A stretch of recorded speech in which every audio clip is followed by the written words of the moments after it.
Oke.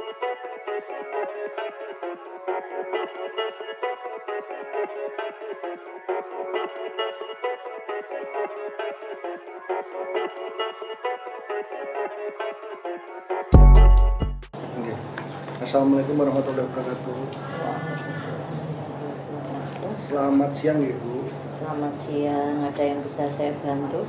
Nggih, mohon izin Ibu, saya Anugrah Kurniawan dan Saya Zahra Nur Alvina.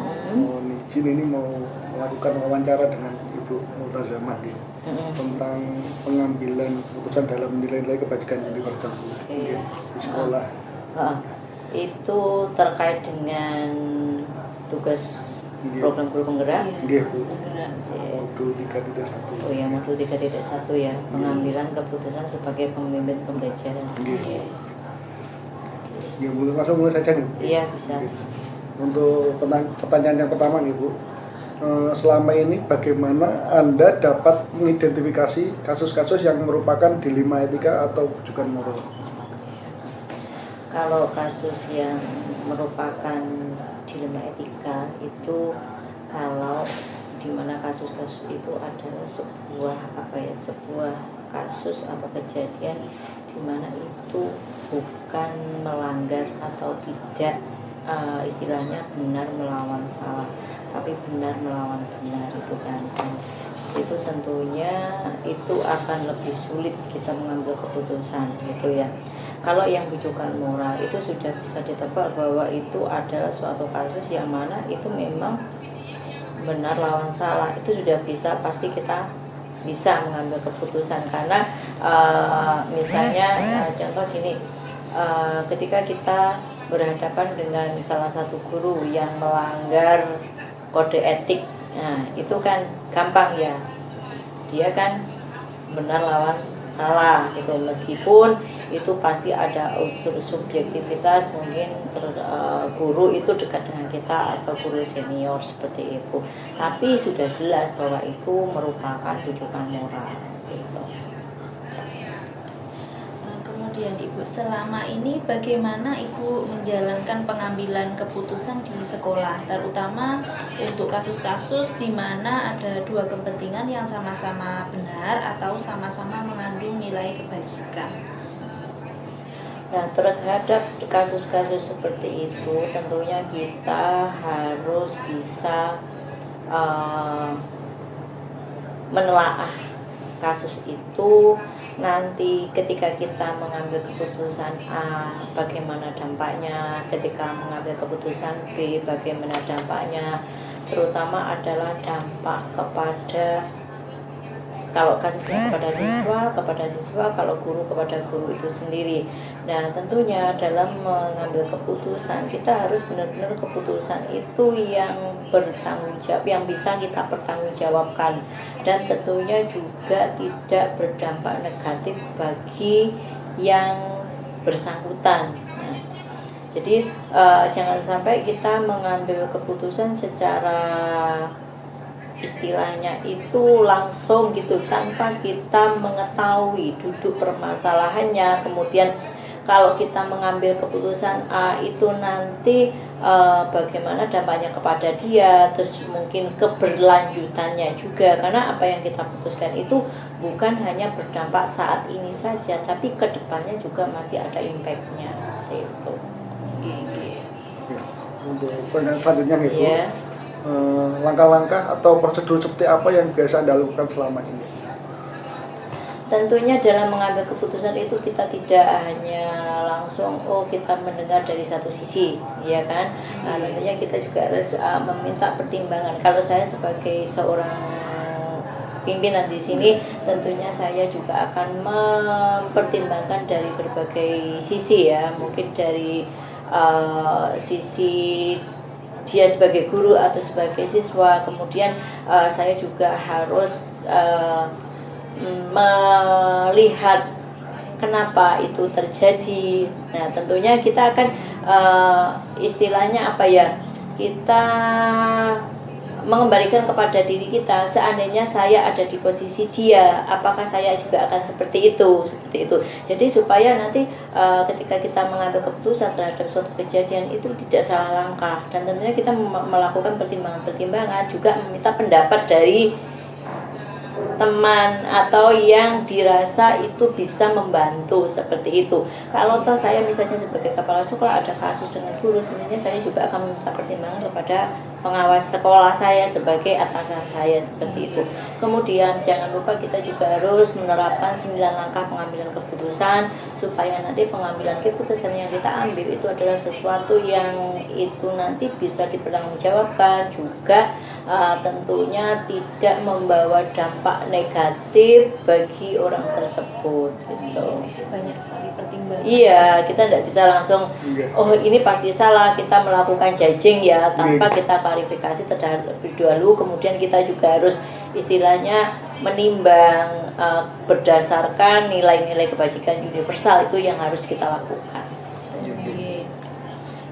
Kemudian Bu, hal-hal apa saja yang selama ini Ibu anggap efektif dalam pengambilan keputusan pada kasus-kasus dilema etika? Kalau kasus-kasus dilema etika tentunya kita harus melihat dari berbagai sisi, kemudian kita juga harus melakukan diskusi dengan berbagai pihak, kemudian alangkah baiknya kita juga melakukan coaching kepada yang bersangkutan, karena bisa jadi dia melakukan itu kan terjadinya suatu permasalahan yang mana mungkin dia sendiri tidak ingin melakukan hal itu, tapi karena keterpaksaan gitu ya, itu akhirnya harus dilakukan. Contoh misalnya semua orang kan pasti punya keluarga ya. Contoh misalnya dia harus datang ke sekolah terlambat, tapi di sisi lain dia di rumah mungkin sedang orang tuanya atau putranya sedang sakit. Nah itu kan jadi suatu hal yang bertentangan. Tentunya kita akan melakukan coaching kepada yang bersangkutan tentu, dan kita harapkan bahwa kita akan mendapatkan solusi, dan solusi itu kan sesuai dengan inisiasi dari yang bersangkutan kan, bukan dari saya gitu. Dan tentunya itu nanti akan menjadi solusi yang bisa dipertanggungjawabkan seperti itu. Terus kemudian Ibu, hal-hal apa saja yang selama ini merupakan tantangan dalam pengambilan keputusan pada kasus-kasus dilema etika? Nah, biasanya ketika sesuatu itu kalau kita ambil itu istilahnya seperti dua mata pisau gitu ya. Nah, itu dua mata pisau yang mana itu sama-sama sulit, tapi kan tidak ada sesuatu yang tidak bisa gitu. Nah, tentunya hal itu harus kita cari skala prioritasnya. Nah, misalnya kita timbang, pasti kan sesuatu itu tidak mungkin sama persis kan. Jadi harus kita timbang kira-kira ini berat yang mana, dan itu juga dampaknya nanti seperti apa. Tentunya adalah dampak kepada yang bersangkutan, dampak kepada lembaga, juga dampak ke depannya, nanti mungkin karena kalau seorang guru bagaimana dia nanti bisa tetap bekerja dengan baik, tetap menjaga kinerjanya, kemudian juga bisa perilaku kerjanya juga tidak akan terganggu seperti itu. Jadi makanya kita harus istilahnya itu mencari atau menentukan skala prioritas. Pasti tidak mungkin nanti sama-sama itu tidak mungkin ya, pasti ada selisihnya gitu loh. Jadi memang harus kita bisa memilah dan memilih supaya kita bisa memutuskan dengan benar, dan tentunya kita harus diskusi juga dengan mungkin kalau yang bersangkutan juga, mungkin kalau perlu ada mungkin kita mencari siapa yang bisa membantu seperti itu. Kemudian Bu, apakah Ibu memiliki sebuah tata cara atau jadwal tertentu Bu dalam sebuah penyelesaian kasus dilema etika? Kemudian bagaimana caranya menyelesaikannya di tempat atau memiliki sebuah jadwal Bu? Selama ini belum ada jadwal tertentu ya, cuman kalau toh memang itu terjadi, itu kita laksanakan situasional ya, sesuai dengan kebutuhan gitu. Karena alhamdulillah di sini kejadian seperti itu ada, tapi memang jarang ya. Kalau memang itu kasusnya, kalau dilema etika itu kan memang sesuatu yang sulit. Tapi kalau yang bujukan moral banyak ya. Nah, kalau yang dilema etika nanti ya ketika itu terjadi ya kita selesaikan seperti itu. Kemudian Bu, adakah seseorang atau faktor-faktor apa yang selama ini mempermudah atau membantu Anda dalam mengambil keputusan dalam kasus-kasus dilema etika? Biasanya terkait dengan itu saya akan melakukan diskusi. Kalau di sini saya akan diskusi dengan teman yang mungkin lebih senior atau mungkin pengalaman lebih banyak. Kemudian saya juga sharing kepada pengawas selaku atasan saya, dan saya juga tidak sungkan-sungkan. Terkadang saya juga sering melakukan diskusi dengan teman sejawat sama-sama kepala sekolah, rekan kepala sekolah untuk mendiskusikan hal-hal mungkin yang terjadi. Dalam artian gini, saya tidak ingin mencari solusi itu dari orang lain, tapi kita sharing supaya nanti itu saya sebagai pimpinan itu bisa mengambil kira-kira keputusan saya yang seperti ini apakah sudah benar apa belum.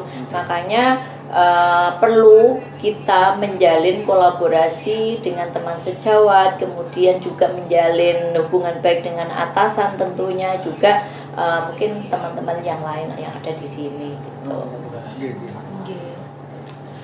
Kemudian dari semua hal yang sudah disampaikan, pembelajaran apa Bu yang bisa dipetik dari pengalaman Ibu dalam mengambil keputusan dilema etika? Pembelajaran yang sangat penting adalah jangan sampai kita memandang sesuatu itu dengan istilahnya itu sudut pandang yang subjektif ya, dari kacamata kita saja, tapi kita harus mempertimbangkan dari berbagai sisi. Dan dalam mengambil suatu keputusan kita perlu kehati-hatian. Jangan sampai kita mengambil keputusan dengan cara gegabah, tidak mempertimbangkan kenapa hal itu terjadi. Nah, seandainya itu terjadi dengan saya bagaimana, kemudian seandainya nanti saya memutuskan demikian, itu dampaknya seperti apa pada orang tersebut. Mungkin dampak kepada mentalnya juga, kemudian juga dampak pada kinerjanya. Nah, itu yang perlu kita garis bawahi adalah keputusan yang kita ambil itu harus bisa dipertanggungjawabkan baik secara moral maupun kepada Tuhan Yang Maha Esa kan. Karena jangan sampai apa yang kita putuskan itu nantinya akan merugikan orang lain seperti itu. Alhamdulillah sudah selesai pertanyaan dari kita nih Bu. Terima kasih sudah meluangkan waktu untuk kita berdua Bu. Ya, sama-sama. Semoga materi dari pengambilan keputusan sebagai seorang pemimpin pelajaran ini bisa diterapkan tidak hanya di sekolah, tapi juga di rumah. Jangan sampai kita nanti mengambil keputusan dari suatu permasalahan yang ada di sekitar kita itu salah gitu ya. Dan tentunya kita harus pandai memilah dan memilih, kemudian juga lakukan klarifikasi sebelum kita melakukan justifikasi seperti itu. Insya Allah. Atas bantuan bersama atas waktunya mengganggu. Tidak apa-apa.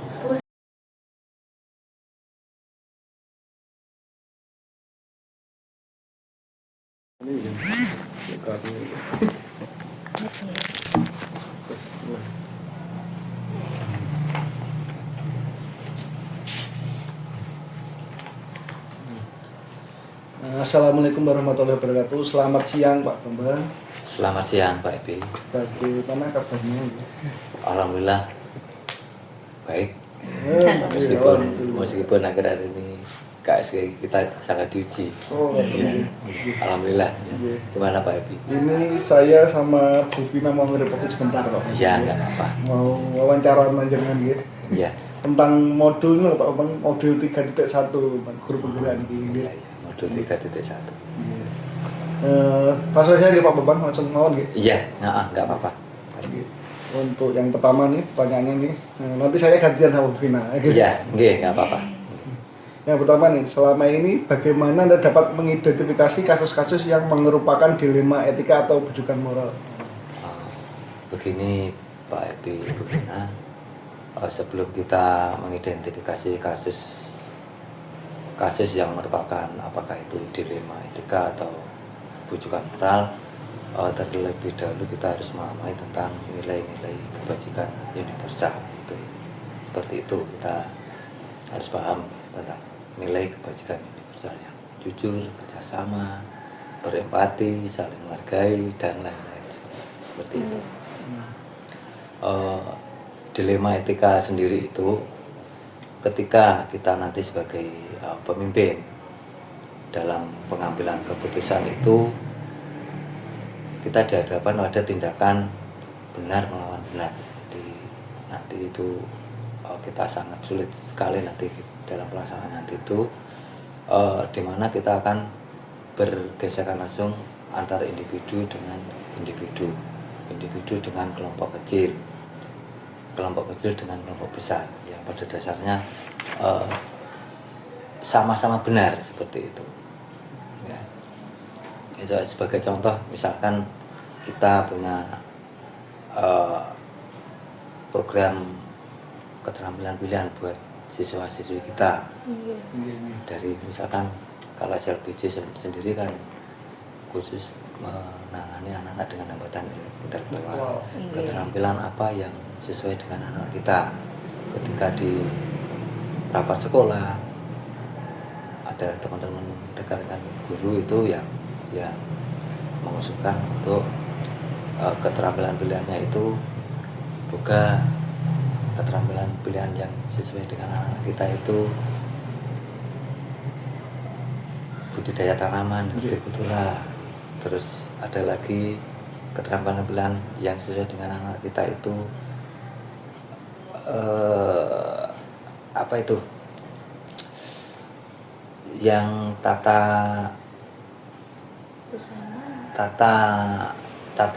ruang itu. Apa itu? Tata ruang seperti itu. Dan dari 3 jenis keterampilan itu kan sama-sama baik.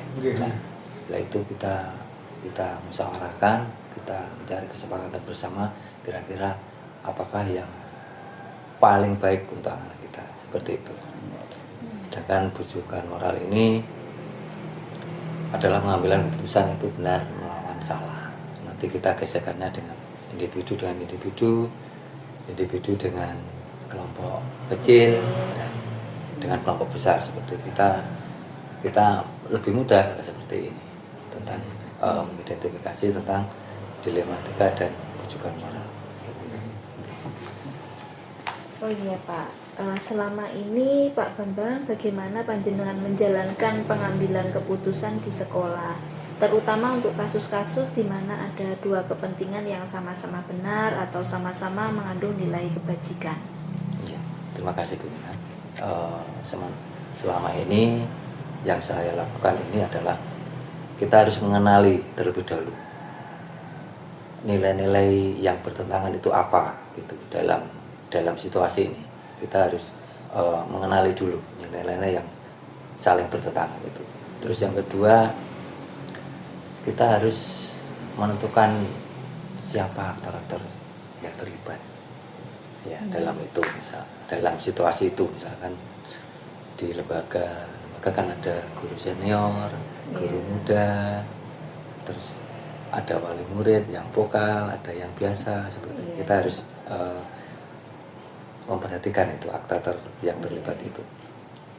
Terus habis itu kita mengumpulkan fakta-fakta yang relevan sesuai dengan situasi yang kita hadapi itu. Jadi kita kumpulkan fakta-fakta yang relevan untuk sebagai pengambilan keputusan kita nanti. Kita juga melakukan pengujian benar atau salah dari fakta-fakta yang relevan itu. Kemudian kita pertimbangkan dengan berbagai tim, nanti kita dengan kita refleksikan dengan tim gitu. Terus yang terakhir secara bersama-sama kita menyepakati apa yang sudah menjadi keputusan bersama seperti tadi, seperti itu. Ya harus diperhatikan dulu. Iya. Untuk pertanyaan selanjutnya Pak Bambang, ya. Iya Pak Edi. Langkah-langkah atau prosedur seperti apa yang biasa Anda lakukan selama ini? Iya. Oh, yang selama ini yang kita lakukan adalah mengidentifikasi pertanyaan etika ini, apa yang seharusnya terjadi agar sesuai dengan norma dan standar yang berlaku, dan etika berkaitan dengan kebaikan bersama. Iya. Yang kedua juga membuat daftar fakta yang relevan dari dilema yang kita hadapi, nanti mengetahui fakta-fakta yang ada kita kumpulkan seperti itu. Iya. Kita juga mengidentifikasi pihak terkait dalam dilema etika, misalnya mengidentifikasi semua pihak yang akan terpengaruh, jadi yang terdampak pada hasil keputusan kita nanti. Iya. Kita juga memperhatikan atas dasar apa kita mengambil keputusan itu, adalah kebenaran bersama. Jadi kan bukan benar sendiri, kebenaran bersama. Sesudah itu kita membuat keputusan. Setelah kita putuskan, kita melihat lagi apa yang kita putuskan dan melakukan refleksi seperti itu. Kemudian Pak, hal-hal apa saja yang selama ini Bapak anggap efektif dalam pengambilan keputusan pada kasus-kasus dilema etika? Aduh, kalau dilema etika itu paling sulit Bu Pina, Pak Epi ya. Nah, kita selama mengikuti CGP dulu, kita kan dikenalkan pada tiga prinsip resolusi itu. Yang pertama adalah berpikir berbasis hasil akhir, jadi hasil akhir kita itu yang kita utamakan, berorientasi pada aturan dan norma yang berlaku. Jadi kita tidak meninggalkan kultur yang ada di lembaga kita, kultur yang ada pada negara kita, seperti itu. Dan yang paling utama adalah kita mengutamakan prinsip keadilan, jadi adil bagi semua, seperti itu. Untuk pertanyaan selanjutnya oleh Pak Bambang, hal-hal apa saja yang selama ini merupakan tantangan dalam pengambilan keputusan pada kasus-kasus dilema etika? Iya, saya ulang lagi, ini adalah hal yang sangat sulit seperti ini. Yang di modul 3.1 ini paling sulit kita terapkan. Tantangan kita dalam pengambilan keputusan itu, bahwa keputusan yang kita ambil itu belum bisa semua diterima oleh semua pihak. Dalam hal ini paling murid kita, anak kita, rekan-rekan guru kita, mesti itu ada salah satu seperti itu. Kontra. Iya, mesti ada kontra. Ya, terus kadang perasaan saya itu yang kurang nyaman itu kan, kurang nyaman ketika ini.